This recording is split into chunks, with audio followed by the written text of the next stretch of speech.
Bonjour à tous et bienvenue dans Loud and Clear. Est-ce que vous m'entendez? Hello et welcome back sur le podcast. J'espère que vous allez bien. Aujourd'hui dans cet épisode, j'avais vraiment envie de parler de savoir profiter pleinement du moment présent. C'est quelque chose chez moi qui est assez compliqué. Je vais vous expliquer pourquoi, je vais vous expliquer comment je vis avec et je vais vous expliquer comment j'ai trouvé des techniques et des manières pour vraiment m'ancrer et observer le moment présent et vivre le moment présent. La première phrase que j'ai écrite en préparant cet épisode, c'est « Quand on n'est pas ancré, il est difficile de profiter du moment présent pleinement ». Et c'est tellement ça en fait, c'est la première phrase qui m'est venue et en même temps c'est la phrase qui moi en tout cas me parle énormément parce que cette notion et cette sensation et ce ressenti d'ancrage, je ne l'ai pas eu pendant très longtemps, pendant de nombreuses années. Je ne me suis pas sentie moi-même dans mon corps, je ne me suis pas sentie ancrée, j'avais l'impression que mon corps ne m'appartenait pas. Et du coup, c'est difficile de vivre dans le moment présent, c'est difficile de vivre pleinement parce que je dissociais. J'avais l'impression de ne pas être là, j'avais l'impression de voir mon corps agir, mais de pas agir. J'avais l'impression de me voir vivre, mais de ne pas vivre. Parce que pendant longtemps, j'étais en mode survie. J'en parlais avec mon ami l'autre jour et je lui disais que j'arrive petit à petit à vraiment vivre ma vie. J'appuie en fait finalement sur play dans ma propre vie. Parce que pendant longtemps, je vivais dans le passé, je vivais dans le futur. J'avais beaucoup cette nostalgie anticipée. Je vais revenir dessus, mais c'est tellement important de s'arrêter et de voir où on est là maintenant dans le moment présent. Je vous invite à faire cet exercice-là, vous êtes en train d'écouter ce podcast. Donc par exemple, si vous le sentez, vous pouvez fermer les yeux ou même les garder ouverts. Et vous allez vous dire, là je suis posée, je suis par exemple dans la voiture, je suis en train de marcher, je suis assise dans le canapé. Vraiment vous dire, là je suis assise dans mon canapé avec mon plaid et je suis en train d'écouter le podcast d'Eileen. À côté de moi, je vois les petites lumières que j'ai allumées pour rendre l'atmosphère cosy.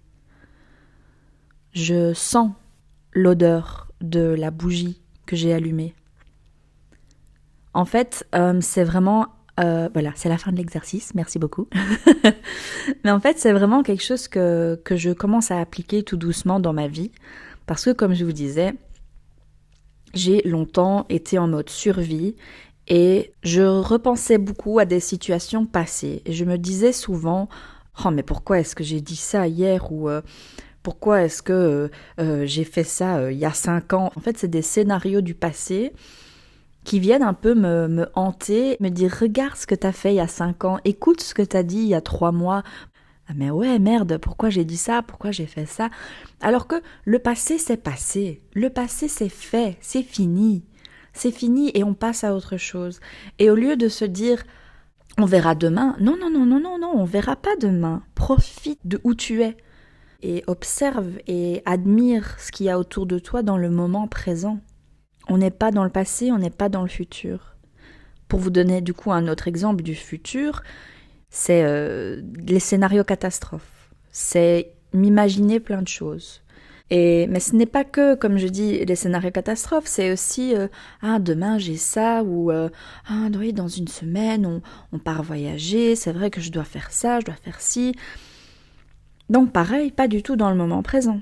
Toujours dans l'anticipation, dans le stress du futur. C'est quelque chose qui m'a beaucoup travaillé avant mon diagnostic de TDAH, parce que je vais en arriver à ça aussi. Je ne comprenais pas pourquoi j'étais comme ça. Je savais que c'était probablement lié à mon anxiété, à mon stress et à certains traumas. Et ce manque d'ancrage, en fait, je n'étais jamais ancrée, je n'étais jamais là, présente dans mon corps, je flottais en fait. J'avais vraiment l'impression d'être plus souvent dans ma tête ou d'être même au-delà de ma tête et jamais dans mes pieds, jamais dans la terre, jamais là quoi, jamais présente. Donc ça m'a beaucoup perturbée, beaucoup travaillé. Et l'année passée, au mois de novembre, ah non, je pense que c'était même octobre 2023, j'ai eu un diagnostic de TDAH. TDAH, c'est un trouble de l'attention avec ou sans hyperactivité. Typiquement, stéréotypiquement plutôt, devrais-je dire, on imagine toujours un petit garçon qui ne sait pas rester calme en classe. Du coup, clairement, ce n'était pas quelque chose auquel mes proches, ma famille, ma mère auraient pensé, ce que je peux comprendre, c'est pas grave. Donc j'ai pas eu un diagnostic à l'âge d'enfant. J'ai eu un diagnostic à l'âge adulte. Déjà, je suis une femme et en plus de ça, c'est pas comme si je suis hyperactive physiquement. Mais par contre, dans ma tête, oh là là, ça ne s'arrête pas. Mais donc, j'en ferai un autre épisode à un moment donné, vraiment sur le TDAH et sur les symptômes que j'ai remarqués. Mais un des plus gros symptômes chez moi du TDAH, c'est ce manque d'ancrage et ce manque du moment présent, clairement. Et du coup, maintenant que j'ai eu ce diagnostic, j'arrive à déjà me comprendre de mieux en mieux, de plus en plus. Et c'est beau d'un côté. Et oui, le TDAH, c'est pas quelque chose de facile. Le TDAH, ça reste quelque chose de très compliqué à vivre avec. Mais voilà, il y a des thérapies, il y a des médicaments, il y a des solutions. Il y a des solutions, mais une solution ne veut pas dire que ça part. C'est juste pour mieux vivre avec et pour mieux se comprendre. Et moi, ça m'a beaucoup aidée déjà parce que du coup, maintenant, pour moi, je ne vais jamais utiliser mon TDAH comme une excuse pour quelque chose, mais plutôt une explication. Et du coup, j'essaye de trouver des techniques, des moyens pour vivre avec et pour le porter avec fierté presque, en fait, ce TDAH. Déjà, comprendre ça, ça m'a aidée. Et moi, par exemple, je prends la Rilatine, ça dépend comment vous avez envie de le dire. Mais donc, je prends des médicaments pour ça et ça m'aide énormément. Ce que j'ai aussi, du coup, découvert, c'est de me poser et d'utiliser vraiment mes sens, mes 5 sens. J'écoute, je sens, je regarde, je touche, je vois. Et ça m'aide énormément. Ça m'aide énormément parce que quand je suis dans mes pensées et que j'ai l'impression de flotter au lieu de marcher, que j'ai l'impression de voler au lieu de toucher le sol, à ce moment-là, ça m'ancre énormément et ça me ramène dans mon corps. Et ça, c'est top. Ça, franchement, c'est top. Ce que je fais aussi, c'est les méditations. J'ai découvert les méditations guidées il y a un petit temps maintenant, mais je le mets de plus en plus en pratique. Et donc, ça m'aide énormément de trouver des bonnes méditations guidées avec des visualisations, avec des mantras, avec des chants, par exemple.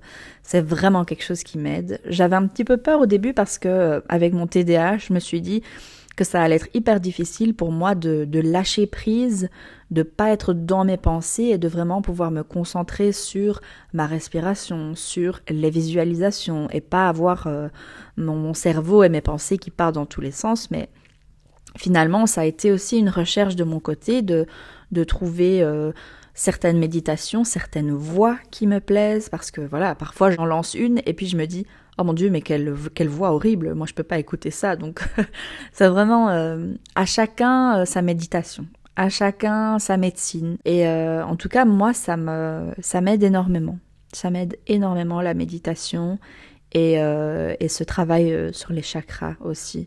Ça m'aide à me réapproprier mon corps et tout ce qui est dans mon corps, ma voix. C'est beau, j'adore. Franchement, ce travail sur les chakras, c'est super beau, j'aime beaucoup. J'en découvre pas mal, c'est très chouette.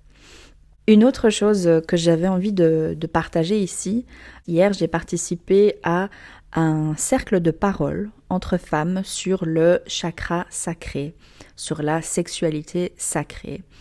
Et c'était super intéressant, je me suis vraiment sentie présente dans le moment. Vraiment, j'étais ancrée, j'étais là et j'absorbais toutes ces nouvelles informations. On a toutes parlé l'une après l'autre. Et la personne qui présentait l'atelier, c'est Roxane de Maternité Sauvage. Elle expliquait que pendant le cercle de parole, essayez vraiment d'écouter la personne qui parle. Déjà, on n'interrompt pas la personne, mais écoutez la personne qui parle et essayez de ne pas préparer votre réplique, ce que vous allez dire quand le bâton arrivera chez vous. Et j'ai trouvé ça super intéressant parce que pendant longtemps, si à l'école, je savais qu'à un moment donné, j'allais devoir parler, si au travail, à un moment donné, je savais que j'allais devoir parler, quand je savais qu'on attendait quelque chose de moi, qu'on attendait une parole de ma part, j'allais la préparer dans ma tête. Et du coup, qu'est-ce qui se passe à ce moment-là ? Il y a le stress, il y a l'anxiété, il faut que je dise les bonnes choses, donc je me prépare tout un dialogue dans ma tête, il y a mon cœur qui bat tellement vite, je rougis, il y a ce stress qui monte, et c'est pas bon. Déjà, c'est pas bon pour notre pauvre petit cœur qui bat super vite, mais du coup, on n'est pas dans le moment. C'est ça qu'elle disait, Roxane. Elle disait, si tu es en train de préparer ton discours, si tu es en train de préparer ce que tu vas dire, tu n'es pas dans le moment parce que déjà, tu n'écoutes plus. Tu n'écoutes plus ce que la personne en face de toi est en train de dire.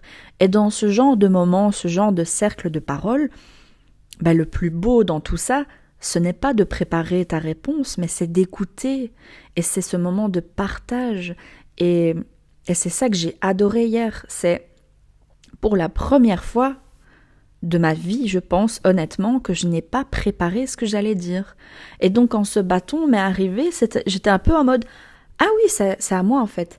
Ah là là là là là là. » Et du coup, tout sortait tout naturellement. Il n'y avait pas ce stress, il n'y avait pas cette peur d'humiliation, cette peur de honte en public, parce que j'étais purement ancrée, j'étais purement dans le moment présent.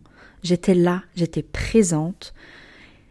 Et du coup, c'est beaucoup plus naturel et c'est beaucoup plus sain. Et du coup, il n'y avait pas cette anxiété, il n'y avait pas ce stress, il n'y avait pas cette peur de l'humiliation, peur de dire les mauvaises choses, parce qu'il y avait de la pure vulnérabilité à ce moment-là. Les moments vulnérables ne sont pas des moments réfléchis. Ce sont des moments naturels, c'est ce qui sort purement de notre corps, de notre bouche. Et c'est ça que je trouve tellement beau et tellement fort. C'est comme ces épisodes de podcast.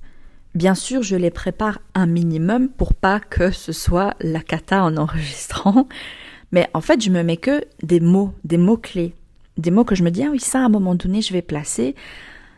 Parce que si je me prépare tout un discours, tout un monologue, ce sera pas naturel et vous allez perdre l'attention et vous allez vous dire, c'est quoi ça ici ? On dirait que je suis à l'école et que je suis en train d'écouter un prof qui me blabla de son cours alors qu'il n'y a pas de vulnérabilité, il n'y a pas de spontanéité aussi. Donc voilà, oui, j'ai mes mots-clés.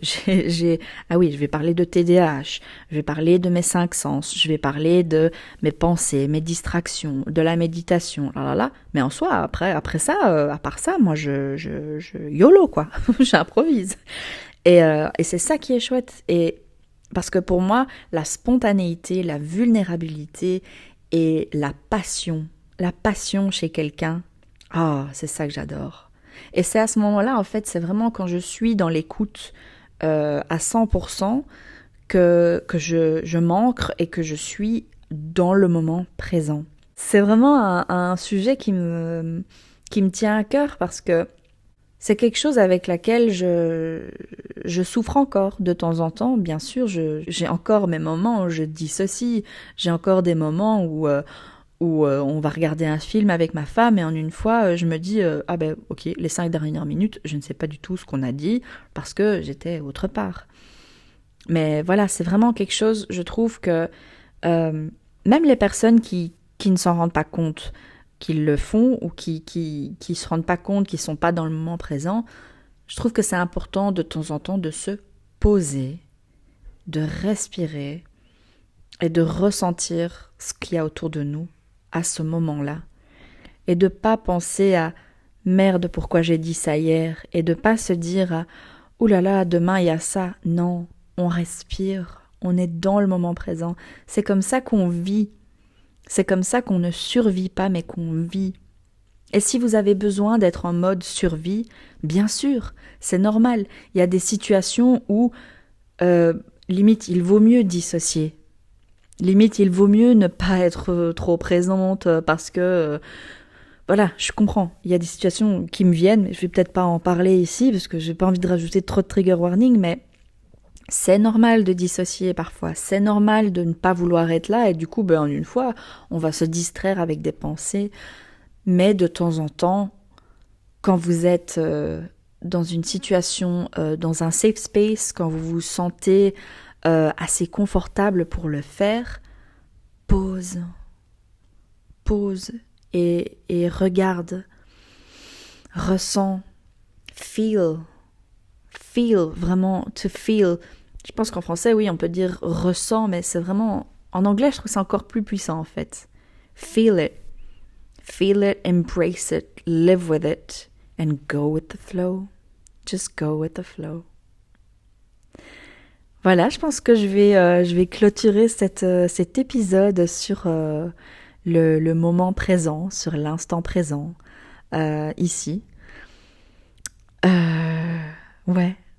Ah, ça m'a fait du bien d'en parler, en tout cas, parce que c'est vraiment quelque chose, comme je vous disais, qui me travaille et on n'en parle pas assez souvent, j'ai l'impression, du moment présent et de s'ancrer. L'ancrage, c'est tellement important, se réapproprier son corps et se rendre compte que on est les leaders de nos propres vies et c'est beau tout ça. C'est beau, il faut en parler plus souvent. Mais voilà, c'est la fin de cet épisode. J'espère que ça vous a plu. N'hésitez pas à vous abonner sur Spotify ou sur YouTube et rejoignez-moi sur Instagram. Je mettrai tous les détails dans la description de l'épisode. En tout cas, merci si vous avez tenu jusqu'au bout. Merci beaucoup pour votre écoute, pour votre temps. Et je suis vraiment très très reconnaissante aux personnes qui prennent le temps de m'écouter. Je vous embrasse avec consentement bien évidemment et à bientôt. Bye.